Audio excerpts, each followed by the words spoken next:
দর্শক আসসালামু আলাইকুম। আমি ডাক্তার আহমেদ নাজমুল আনাম, শিশু কিশোর নবজাতক এবং শিশু হৃদরোগ বিশেষজ্ঞ ও সহযোগী অধ্যাপক বরাবরের মধ্যে আপনাদের সবাইকে স্বাগতম জানাচ্ছি। আজকের যে ভিডিও টপিক সেটি একটি ওষুধ ছিপি খুললে কতদিন আমি বাসায় রাখতে পারবো। আমাদের কাছে মা বাবারা এতবার প্রশ্ন করেন, স্যার ছিপি খুললে বাবুকে কতদিন এই ওষুধটা খাওয়াতে পারবো, কতদিন পরে নতুন করে কিনতে হবে, এই নিয়ে আমাকে অনেকবার প্রশ্ন করেছে এবং এই নিয়ে কিন্তু আমি আরো দুটো ভিডিও দিয়েছি। কিন্তু আমি মনে করছি আরো একটু ছোট করে যদি ছোট পরিসরে বলা যায় তাহলে কিন্তু আমার মনে হয় আপনাদের মাথায় থাকবে। সুতরাং এই জিনিসটা আমি বারবার মনে করে দিচ্ছি। তো আসলে ওষুধের সাথে তো বাবুদের নিত্যদিনের সহবাস। বাবুরা ওষুধ খায়, বিভিন্ন কারণে বাবুদের ওষুধ খাওয়াতে হয়।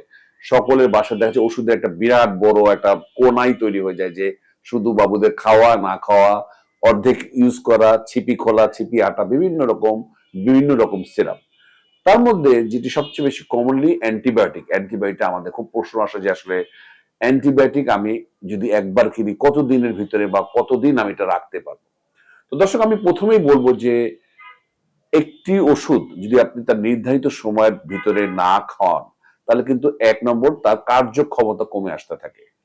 ২ নম্বর এর ভিতরে বিভিন্ন রকম রিয়াকশন হয়ে এর গুণগত মানের পরিবর্তন হয় এবং অনেক সময় কিছু টক্সিক কম্পাউন্ড বা ক্ষতিকর যে কম্পাউন্ড উপাদান তৈরি হয়ে যায় রাসায়নিক বিক্রিয়ার মাধ্যমে। এবং অনেক সময় আমরা ছিপিটা ভালো করে লাগাই না, ছিপিটা যদি ভালো করে না লাগান তাহলে কিন্তু বিভিন্ন জীবাণু ঢুকে পড়তে পারে, তাতেও কিন্তু ভয়ঙ্কর রকম ক্ষতির সম্মুখীন হতে পারে আমরা নিজেরা বা আমাদের বাবুরা।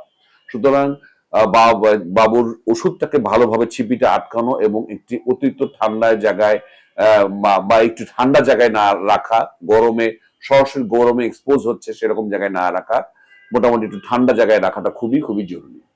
এখন যেটা আজকের ভিডিও টপিক সেটি হচ্ছে যে আমি আসলে ছিপি কোন ওষুধ কতদিন আমি রাখতে পারবো। যে অ্যান্টিবায়োটিকের যে কথা বলছিলাম, যে আমি অ্যান্টিবায়োটিকের ক্ষেত্রে আসি তাহলে আমরা বলবো ২ সপ্তাহ বেশি আমি বলবো কোনোভাবেই কোনো একটি অ্যান্টিবায়োটিক রাখা উচিত নয়। সেই সাথে আপনাকে খেয়াল রাখতে হবে এই অ্যান্টিবায়োটিক চিপি খোলার পর কালার পরিবর্তন হয়েছে কিনা, রং পরিবর্তন হয়েছে কিনা এবং এটি এর স্বাদেরও কোনো তারতম্য ঘটছে কিনা, তাহলে আমি বলবো এটি আর আপনি ইউজ করবেন না। সেটা ২ সপ্তাহের ভিতরে হলে ২ সপ্তাহের ভিতরে এটা বাদ দিয়ে দেবেন। তাহলে আমি বলবো যে অ্যান্টিবায়োটিক আপনি ২ সপ্তাহের বেশি কোনোভাবে ইউজ করবেন না। প্রয়োজনে আপনি নতুন আবার কিনবেন, যদি কোর্স কমপ্লিট করতে হয় আবার কিনে বাবুকে খাওয়াবেন। আর যে অন্যান্য যে সমস্ত সিরাপ, তার মধ্যে কাশি ঠান্ডার সিরাপ, প্যারাসিটামল আমরা বাবুদের খাওয়াতেই হয়, সেগুলো আমি বলবো ওষুধ ভেদে ১ মাস পর্যন্ত রাখা যেতে পারে। তো আমি বলবো যে এই ব্যাপারেও আপনি আপনার শিশু ডাক্তারের পরামর্শ নেবেন বা ওষুধের যে লিফলেট আছে সেটি আপনারা পড়বেন। তবে আমি বলবো সাধারণত এই ধরনের ওষুধগুলো ১ মাস পর্যন্ত রাখা যায়। আমি ১ মাস পর্যন্ত রেখে আপনি খাওয়াতে পারবেন। তবে আমি আবারও বলেছি যদি অতিরিক্ত ছিপিটা ভালো করে লাগানো না হয়, অতিরিক্ত গরমের ভিতরে থাকে ছিপিটা এবং জীবাণু ঢুকে বা যদি কালার চেঞ্জ হয়ে যেতে থাকে তাহলে কিন্তু এটা আর ১ মাস পর্যন্ত ব্যবহার করার সুযোগ নেই। তো দর্শক মোটা দাগে দুটি তথ্য যদি সারাংশ করি, অ্যান্টিবায়োটিক আমরা ২ সপ্তাহ বেশি দেব না এবং অন্যান্য ওষুধ আমরা রকম ভেদে ১ মাস, কোন ওষুধ ৩ মাসও রাখা যায়। তা আমি বলবো ১ মাসের বেশি আপনি ব্যবহার করবেন না।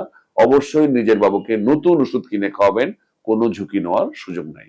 তো দর্শক ভিডিও শেষ করার আগে আমি আবারও মনে করে দিচ্ছি আমার যে ওয়েবসাইট drnazmulanam.com বা drnazmulanam.com এ আপনারা ঘরে বসেই বিনা ঝামেলায় আপনারা সিরিয়াল দিতে পারবেন। ৩০ দিন আগে সিরিয়ালে আপনারা দিতে পারবেন, অ্যাডভান্স সিরিয়াল। কোনো রকম ফোনে বসে ঘন্টা পর ঘন্টা সময় নষ্ট করতে হবে না। আমার সকল চেম্বার এমনকি অনলাইনে দেখানো সিরিয়াল দিতে পারবেন এবং আমার যে বইটি বের হয়েছে বইমেলায় অত্যন্ত প্রয়োজনীয় বইটি এবং অত্যন্ত সাড়া আমি পেয়েছি। এর ভিতরে বিভিন্ন খাবারের ব্যাপারে নির্দেশনা দেওয়া আছে। আর আজকে যে সমস্ত টপিক বলছি সেই ধরনের টপিক নিয়ে আলাপ করা হয়েছে, সে বইটি আশা করি সংগ্রহ করবেন।